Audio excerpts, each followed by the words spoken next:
Moi, la raison pour laquelle j'ai été voir un chiro, ça a été principalement à cause des maux de dos. J'ai un métier qui est quand même assez intense, puis à la longue, mais ça crée des douleurs insupportables. Mais après mon premier traitement, je me disais, ok, si c'est ça la chiropratie, euh, ça vaut vraiment la peine. Ça m'a aidé énormément. J'étais capable de faire certaines affaires que depuis longtemps, je me disais, ok, ça n'arrivera pas.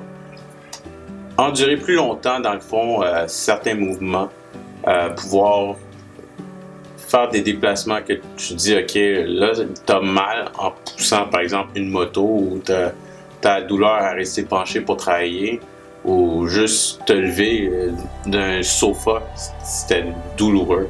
Donc, après avoir eu ma première séance, j'ai vu la différence.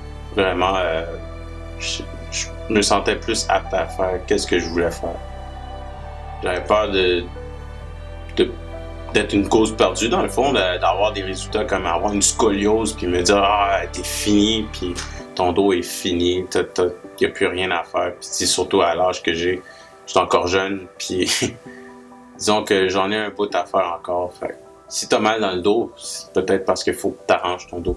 T'sais, faut pas que tu dises ah, ok ben ça va passer ou je vais prendre telle pilule, je vais prendre tel médicament, je vais me mettre des patchs dans le dos puis ça va passer. Des fois c'est plus que juste ça. Des fois c'est faut que t'ailles vraiment chercher là où il y a le problème pour que le reste se répare. Parce qu'une douleur musculaire, ça veut pas dire que c'est juste le muscle qui est fatigué, ça peut être autre chose aussi. Ça a été vraiment cool de vraiment travailler avec Ariel. Ben, travailler avec Ariel, plutôt être soigné par Ariel.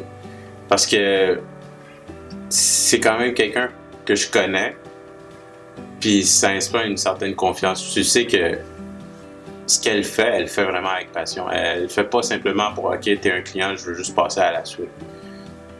Fait que juste là, quand tu arrives à ton rendez-vous, tu te sens déjà important du fait que tu dois être pris genre sous les soins. Aussi, super sympathique, je dois dire. Et à chaque fois que j'ai eu une séance avec, ça m'a vraiment fait une différence. Ça a changé. Puis ma posture, je sens la différence. Vraiment. Vas-y, t'as rien à perdre. C'est un docteur. Quand on dit je m'en vais voir à l'hôpital pour une grippe ou quelque chose genre, ou tu sais, je m'en vais voir à la clinique pour me faire prescrire des médicaments. Écoute, le docteur, il va faire sa job. Il la connaît, sa job. Fait que, un chiro, c'est un docteur aussi. Fait que, elle va pas juste te dire ah, ben, peut-être c'est ça. Non, elle sait ce que c'est. Fait que, vas-y. N'hésite pas pour savoir si il faut que tu ailles voir un chiro. C'est simplement par un inconfort. Faut pas que tu dises, faut que tu arrives à un point où est-ce que tu as vraiment mal. Moi, j'ai attendu assez longtemps que je me dis, ok, ben, il était temps. Mais juste un inconfort pourrait réparer beaucoup de torts. Fait que, quand on dit prévenir avant de guérir, c'est quasiment ça qu'on fait avec un dos. Notre colonne, tout est supporté dessus. C'est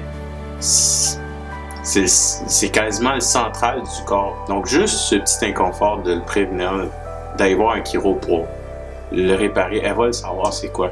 Parce que si moi, mon chiro, Ariel, a découvert aussi que je portais mon portefeuille depuis tout ce temps-là, et c'était la première fois que j'allais la voir après, mettons,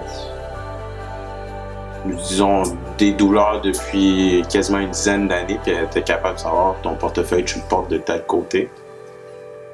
Juste en regardant ma posture, ben, c'est peut-être parce que elle savait que c'était un des facteurs qui faisait en sorte que j'avais des douleurs au dos. Et aujourd'hui, je ne porte plus mon portefeuille de ce côté-là. Et je le vois à la différence. Je m'assois puis je suis capable de me tenir droit. Je me tiens debout puis je le sais quand je suis droit. Je vois la différence par rapport à comment je me tiens, quand je devrais me tenir surtout. Et j'essaie de maintenir tous ces conseils qu'elle me donne de ma posture, comment soulever et tout ça. Et ça aide vraiment. Parce qu'à la fin de la journée, Je suis capable de soulever ma fille, puis faire des activités, puis être toute petite. Puis je suis encore capable de te faire la journée. Même si la journée se termine tard.